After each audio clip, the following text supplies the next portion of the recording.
Hi, my name is Megan Andress, and my presentation is about how parents can help support teens through their adolescence.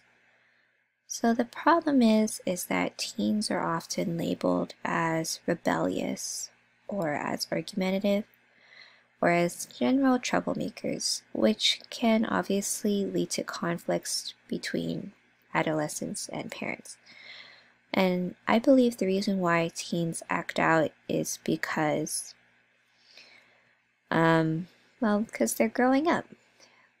Teens essentially are children that are slowly transitioning into becoming an adult. They're exploring their new independence, autonomy, as well as struggling to cope with new obstacles in their path, such as social issues like peer pressure, behavioral issues brought on by puberty, and essentially they're in new uncharted water and they have no idea where to go or who to turn to for advice.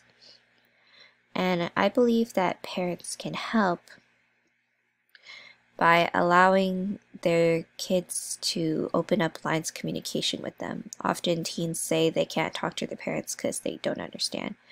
But I believe if parents put in the work and work on their communication skills with their teens, teens will then have someone they can talk to whenever they can feel confused about charting the new waters that they're in. And in essence, will lead teens to be less rebellious and act out less because they have a greater understanding of how to conduct themselves and how to more seamlessly transition from child to adult. So in this presentation, we're going to talk about a parenting style that I believe helps boost communication between a teen and their parents, as well as two common problems that parents might face that can inhibit communication between them and their children. So the there are 4 parenting techniques, but the one that I want to focus on is the authoritative parenting technique. The authoritative is nice because because as it says in the picture, it encourages parents to have a conversation with their teen.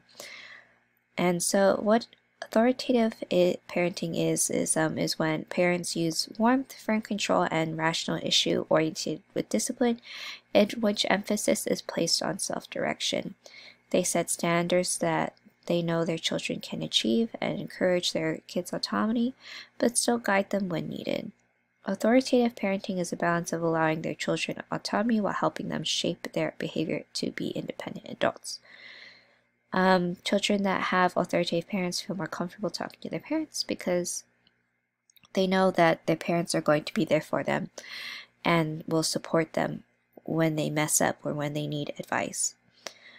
I believe communication is so important, and I believe that teens can really benefit knowing that they have someone to talk to, someone that can guide them while still respecting the independence that they're trying to build.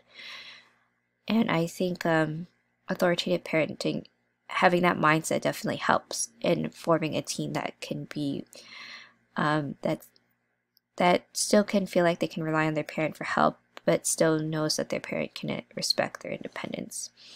So some benefits of authoritative parenting is that adolescents raised in an authoritative household are more mature, responsible, self-assured, creative, curious, socially skilled, and academically successful.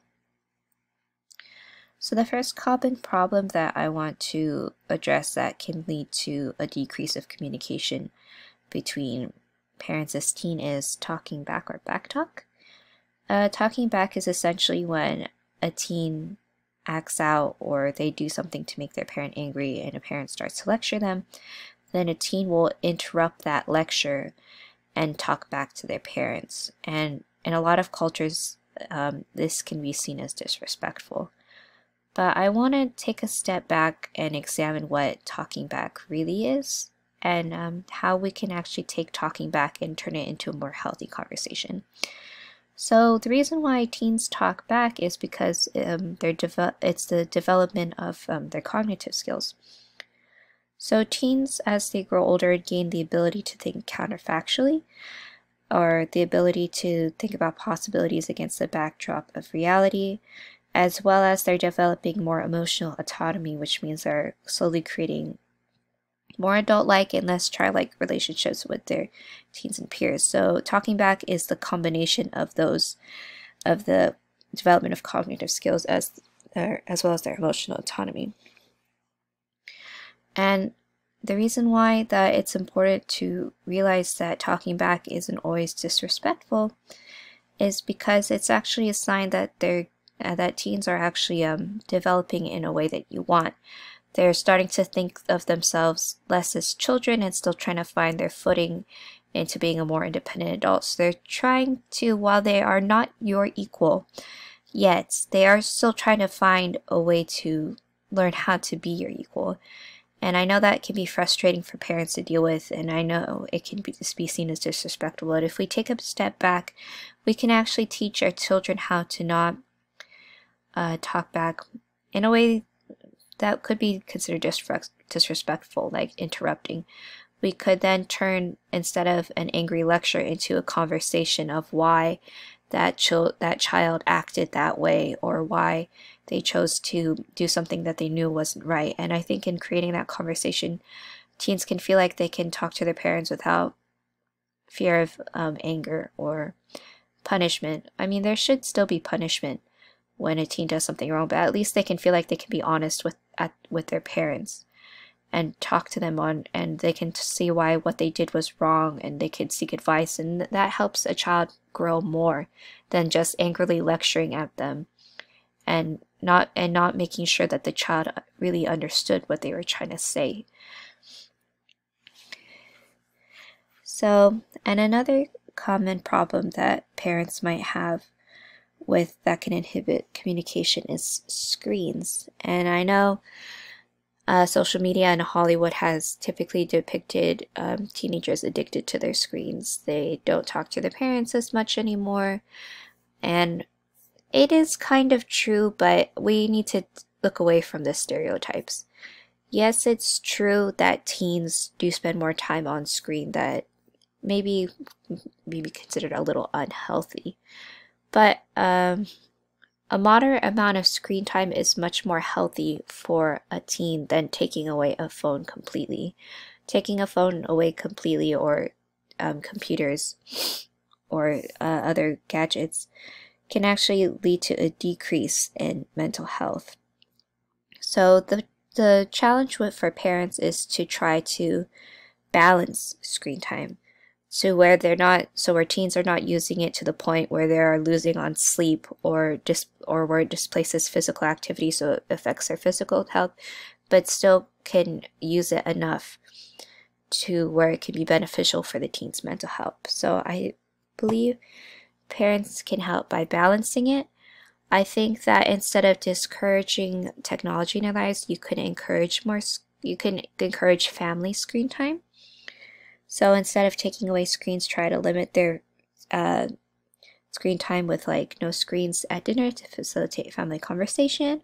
Or you can watch shows together as a family and have discussions based on the movie. Obviously, parents know their teens best.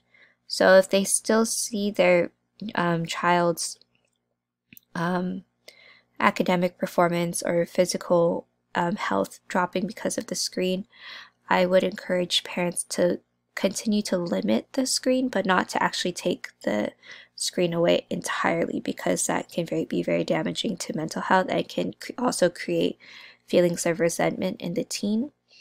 And again, it's important to talk to your child, not just to take away the screen, and explain to them why you are doing this and why you need and what will it take for the teen to get their phone back, instead of angry lecturing at them. And so my hope with this presentation was that parents can find ways to get their teen to open up to them and to talk to them. But if that doesn't work, I would tell parents to not give up, because while the techniques in this presentation might not help them, there will be a time where their teen needs to talk to their parents. And I advise the parents to always try to make time for their teen, to be there for them, and to remember the key points in talking to them, talking to teens, instead of just lecturing them. And they need to start respecting that while their teen is still a child, we need to start teaching them how to grow up, how to be an adult. So thank you for listening.